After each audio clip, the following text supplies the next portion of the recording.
Even the one I get taken a quamon. Here about video 19 is go Global TV. You'll be able to work exclusively on that topic.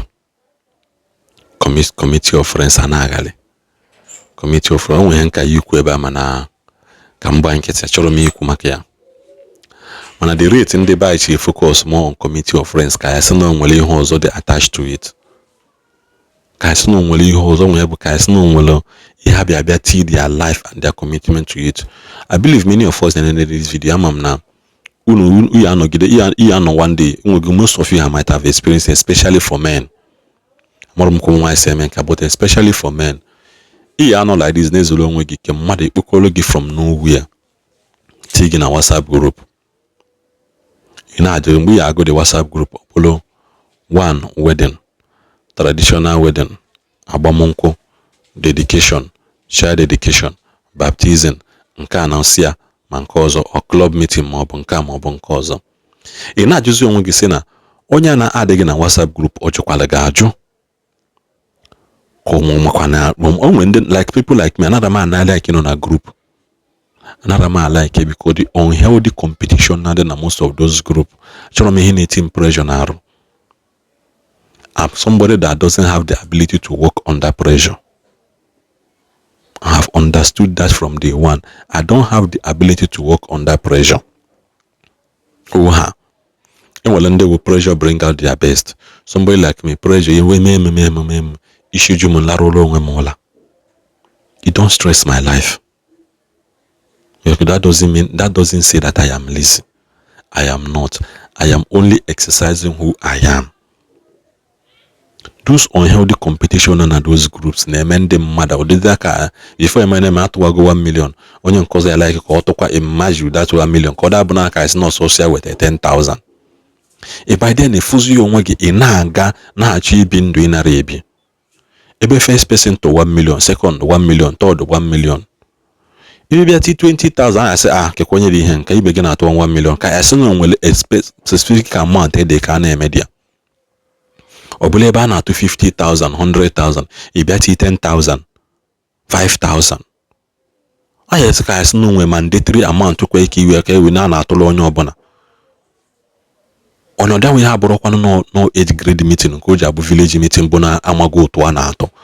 Like onwe ebe ya nọ burial levy ya bụ 5,000, ndị ya bụ 3,000, ndị wedding na bụ 4,000, ndị ya bụ igu ịgba ime uniform. Those things, all of them, I'm those kind of how those age grade and committee behaves. Man, and how this burial, wedding, all those things is unhealthy competition that we have to resist away from. And then in this video, kono no here is Goku regarding it. Unacha, ayana chiatazo, bozo kayokwe, ihozo di ainobi. Next time, don't forget to subscribe, like this post, and drop your comments in the comment section. Kodikwan. This issue of Committee of Friends. Ndị be anyị na-awụ ọmụta ọgbakarịa ọnụ na ha take zie into another level. Laụchụla teta n'ụtụtụ ajọsụ full notification Committee of Friends added by non-friends, meaning na number ga anọgodo na my phone book, and what it means is that na mụ na ya bụrụ that kind of friends nke na anyị na-akpa regularly on phone. Ịghọtago?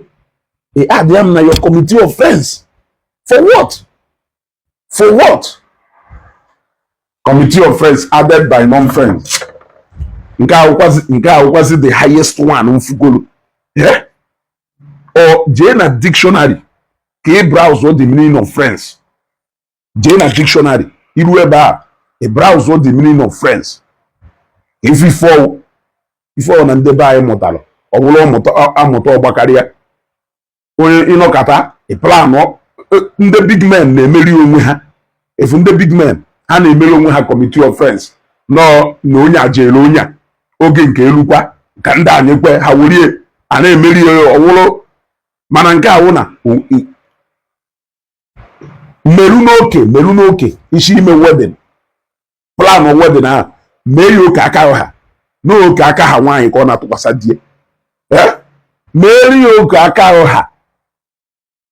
As long as you a Committee of Friends, man, if you make Committee of Friends, may among your friends, let it be friends. Let it be friends. nke a wichi ime committee of friends ije na phone book ikpokọlọwa ije na phone book ikpokọwa onye ọna ma onye go na efe na park ụbọchị ị na-eje Lagos ma onye go na efe na park ụbọchị ị na-eje Lagos unu exchange number ihe eti afọ ene ma onye go na ije na nke enyi nwoke ruo fia ihe eti ma nọmba ene ịbịazie iburugodo ụzọ introduce onwe kọwagodo onwe first before iwe bịa gwa reason nke ahụ ọbụla begging ọbụla ihe ego ka ọwụ.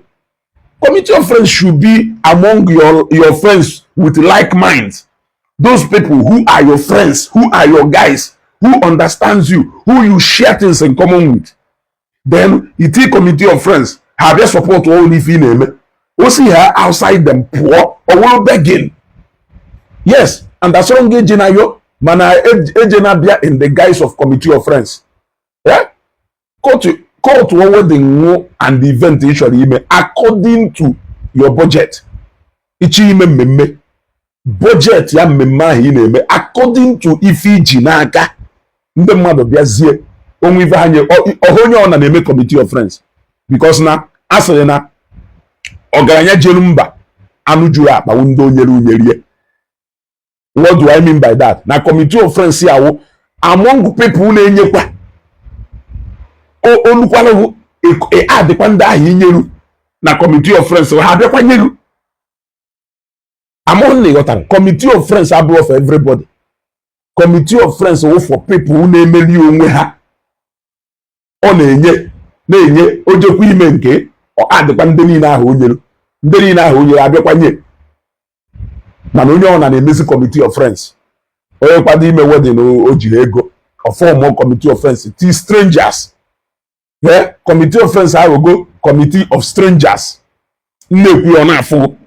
Mana ịmara ife na-ekwu eziokwu mụ na ga ada ekwu mụ na ga ada akpa in fact anyị fụ n'ụzọ ya ada ekene o nwere nke adịrị m mgbe eli enenekọtara m ndị niile nọ na committee of friends ya afọ m ndị ọwụ nnekọta onye dị ife agwa kọwalụ m onye iwu ọkọwalụ ihe duru m onye ọwụ ka i wee mara ife ọgwado m udodo nọ na-eme ife dị otu a nka I don't understand.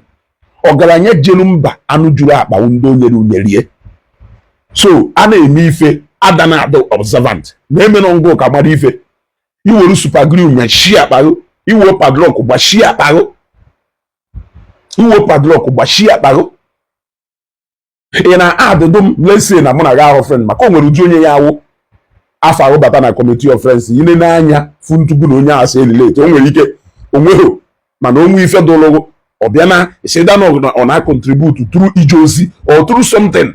Udo onye abịa no committee of friends efe isi okay it just support we mana nke ahụ na you are always Solomon ịmụ ife ịka ụwa niile mara ife ọ bụghị oge eji welu plane ọntịrị mgbe mmemme ịma na ọ dapụta ha n'alụghị ije gbuo onwe gị n'ozi mana mgbe ọ na-adapụtarụ ndị ọzọ ịnọrọ ịmụ ife ịka onye ọ na wee mara ife ọ wee gafusi ego mana ọ dapụtalụghị ịchọrazi ndị abịa gafusi that money gbarụ na ọgwụ ụnụ nwụọ na this is new year 2026 onye ruo onye gbara ọgwụ enwụọ eme ije katakpọ committee of friends among ndị oje na alụ fee ego ndị menara ife ọkpụ ile efi ndị menara ife obiri mmanya wọtụrụ ego na-enye ha ife it can range from any amount 50 100 200 1 million ọkpọkwa committee of friends nke ka ndị abịa nye ha ihe ụnụ mụta wụrụ ọmụta ọgbakarịa yepụghị mmadụ nwa nkọbọ na ọ na-eme ife ichi ime gị wedin itiga committee of friends adịa ndị mana gị na ha ekele adịa ma onye ije emewe bil na nke adịa ma driver bụ wee je Lagos adịa ma onye go na-exchange nọmba na Ethiopia adịa gị na committee of onye ahụ friend were invitation jee nye onye ahụ ụbọchị ị na-eme ife onye ahụ bịa onye gị envelope ọchị ziri ozi ozie ya ozi gbarụ na ọgwụ ụnụ nwụọ this January ọ ka dị too early for this nonsense. Committee of friends added by non-contact. Contact ma do na full contact ga do na full. When last ka mụ na discuss when last ka mụ na akpalụ ama niile eme wedding mụ na go plan niile eme wedding. Mo committee of friends ya among people nwa na plan go that event. Or who through your committee of friends ka meji we ma na plan the event. Because I want to my friend mụ na only discuss mma ma na carry wedding. So he add go do na committee of friends who without calling me I already know na such event na abịa. and you do it among people gonna have a share things in common, the same idea and the same everything.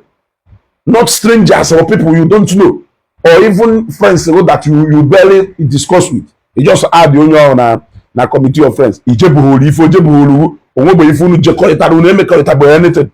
Nya una na abuse gari English word friends, committee of friends. The other go committee of friends. If I know to ebe akpọrọ association of palm wine tappers.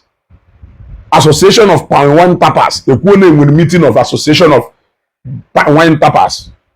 You gotta go. Ngo one on association of ndị brike ijebe ebe kwuru association of motor spare parts dealers. Ngo one azu machine parts ijebe. What concern you there?